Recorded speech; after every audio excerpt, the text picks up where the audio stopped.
कुछ समझ आ रहा है?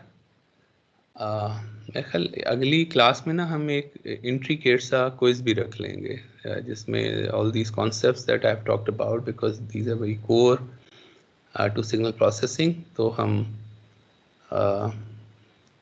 आपको देखेंगे किस तरह every student can get a different question and then you solve it and submit it to us. So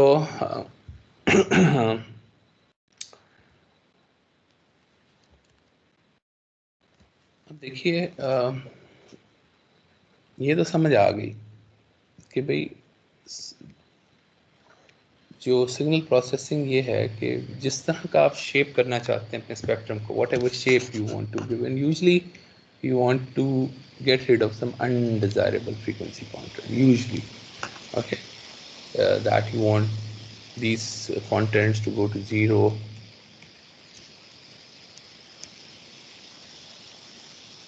and this frequency is called a cutoff frequency. Okay, so this is an ideal system in signal processing, which says cut it in a manner that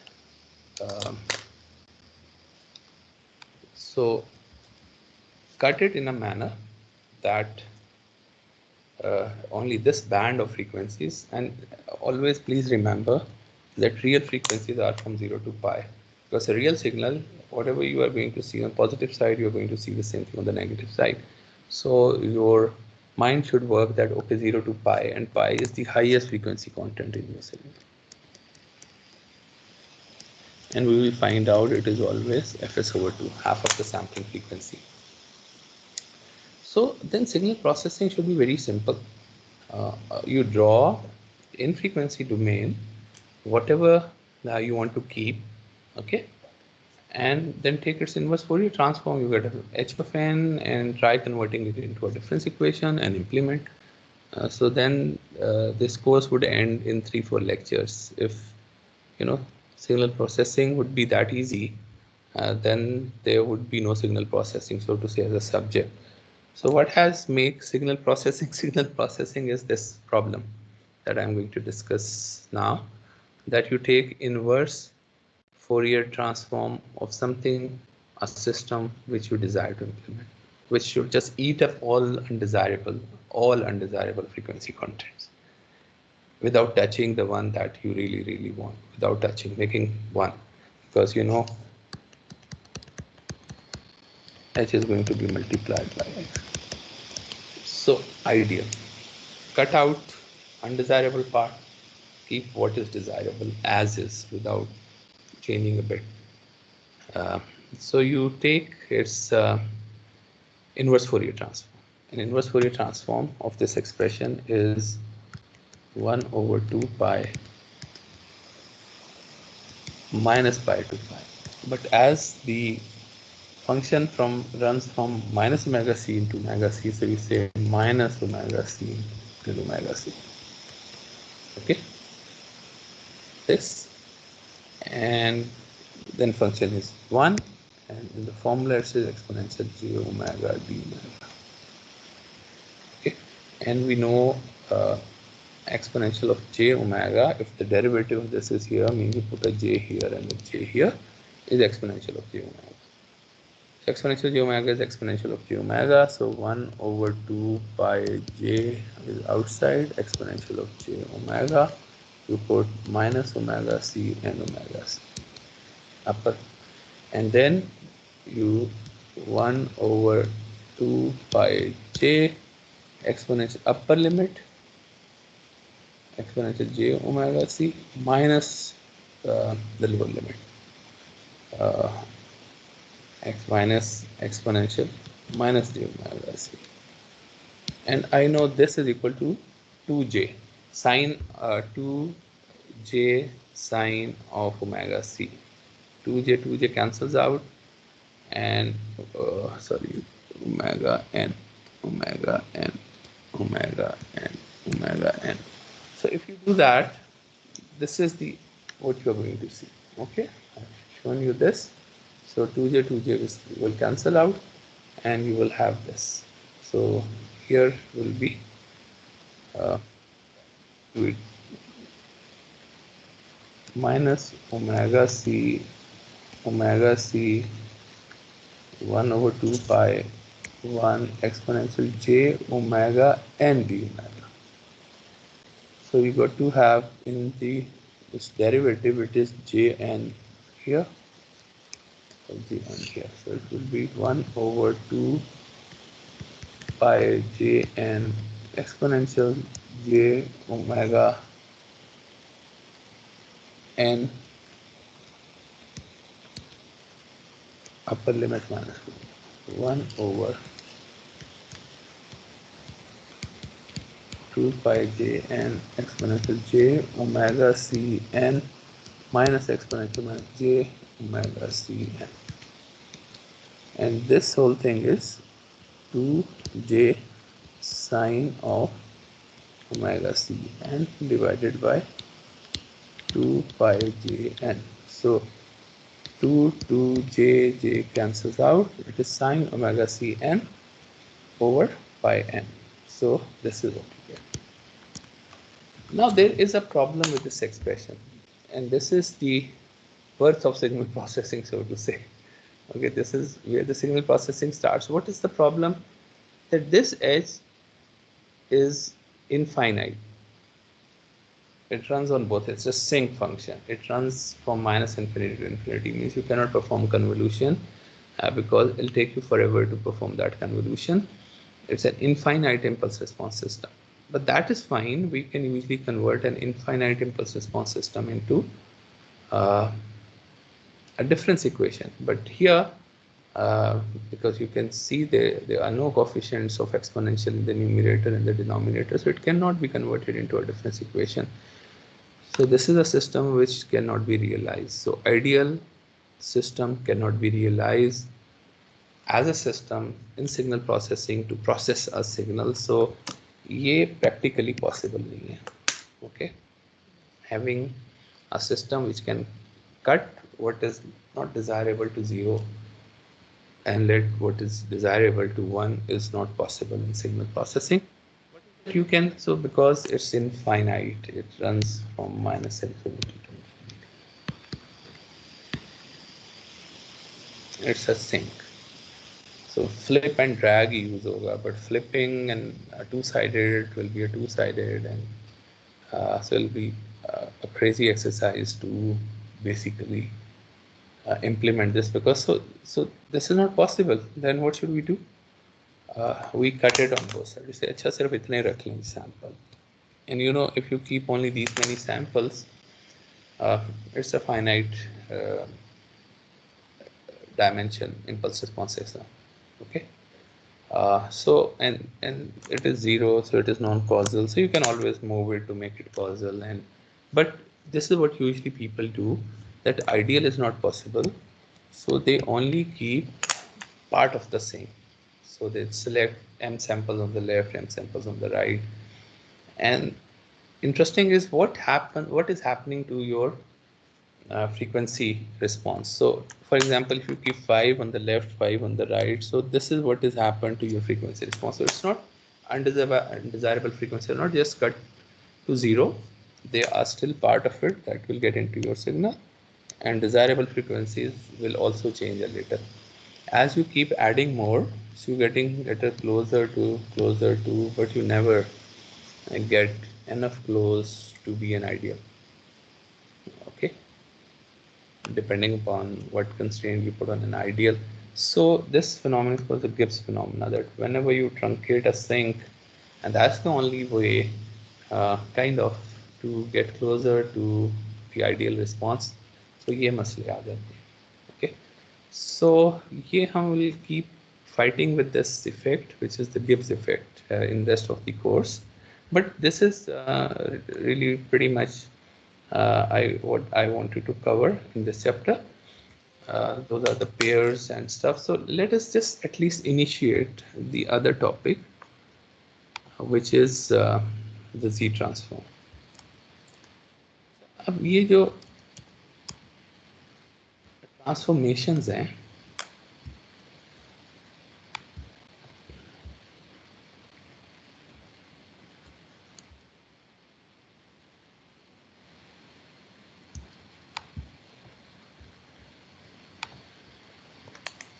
ये जो transformations हैं ये हैं क्या? These all are mathematical transformation which may have some relevance to reality. For example, Fourier transform has some relevance. What is the relevance? Because if I feed in an exponential j omega naught n into this formula, interestingly, I only get an impulse at omega naught. This is very fascinating, as a matter of fact, that a cosine of omega naught n uh, Fourier transform will tell you where the cosine is. And it is believed that every signal consists of many frequencies. So this mathematical expression has a good consequence, so to say, that it tells me the frequency contents in my signal. Okay, so it's useful for analysis purpose. So the mathematicians have come up with transform to do some useful thing for us. For example, Laplace transform, you can solve a differential equation, which otherwise is very difficult to solve. What Laplace transform does is that it converts um, a differential equation into um, a polynomial, and then you only have to solve the polynomial, find out the roots, and you know the solution to the differential equation. So otherwise, solving a differential equation is very difficult. The same is the case for Z transform. That Z transform can help you in several different ways. One is first consider the motivation, that why we take Z transform. The motivation is if I have a signal like 2n u of n, it's not a it's an it's a divergent exponentials, like diverging, or I cannot take, it's not a stable system, it's an impulse response. If it is an h of n, it is not stable. Okay, I mean, if you pass input through this system, so it may start giving you, though you are passing finite input, it may start giving you infinite at the output. Okay, and you perhaps will not able to figure out, because if you write it as a difference equation, it is something which can easily be implemented. All you are doing is taking the previous value, multiplying it by 2, adding into the current sample, and throwing it out. So this is an unstable system. If you try, though you cannot, if you try to find its frequency response, trying to plot its frequency response, the frequency response will go to infinity. It's very obvious. You put omega is equal to something which is half, omega value which is half, so it is 1 over 1 minus 1, which is 1 over 0 is infinity. So it's going to uh, take the frequency response to infinity. So it means you cannot mathematically compute this transformation. And another important problem in signal processing is that sometimes you only want to find out whether the system is stable or not. Okay, as a difference equation is given.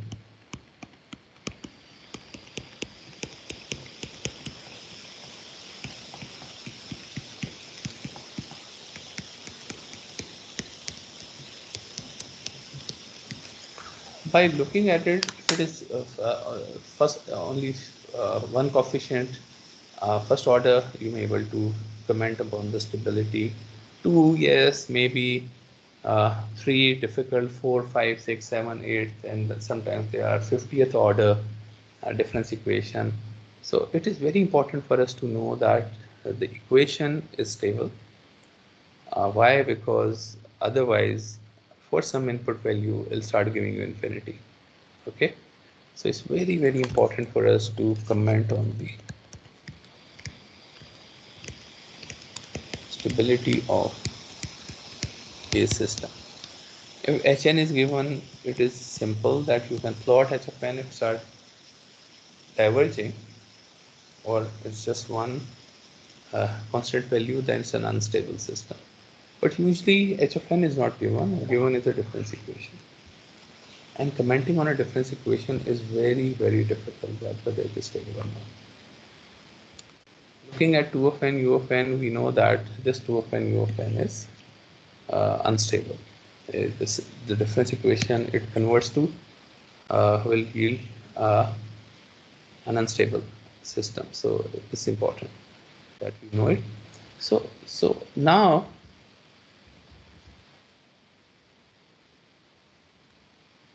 what we do to deal with these?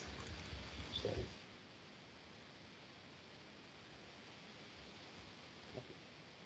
So if you have, let's say, 2n, u of n, z transform comes to your rescue. It says, why don't you, because it's an exponential, and no matter every LTI system will result into a bunch of exponentials. It says, let me introduce an R in this. So who's doing this? Z transform. This is a very simple concept that it introduces an R factor into your exponential and says, consider ranges of values of R that will make the exponential converge. And I know what are the ranges. Ranges are, if its magnitude is less than 2, still it will do the divergence, but if R magnitude is greater than 2, it'll make the exponential decay. At 2 it is 1. So R magnitude greater than 2 will make it converge. Any of these values will make it diverge. So Z transform is that simple that you introduce this and then take the Fourier transform. Exponential minus j omega of n. And keep R to make the exponential converge, and just notice that for what ranges of values of R the exponential will converge. And so if you rewrite this,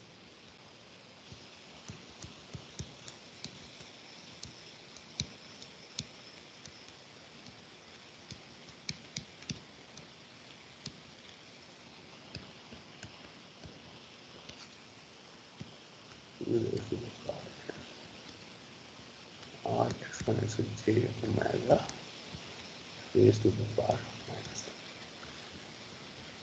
So the thing in bracket is called a Z, and this becomes a Z transform.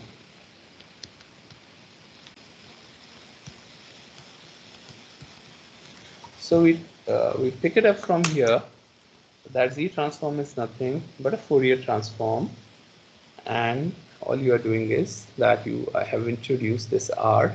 So Z is R exponential j omega. अगर किसी का question नहीं है तो I think हम यहाँ पे रुक सकते हैं. थैंक यू वेरी मच रोज़े में आके लेक्चर सुनने को. So inshallah we'll take a quiz next time, so please solve all the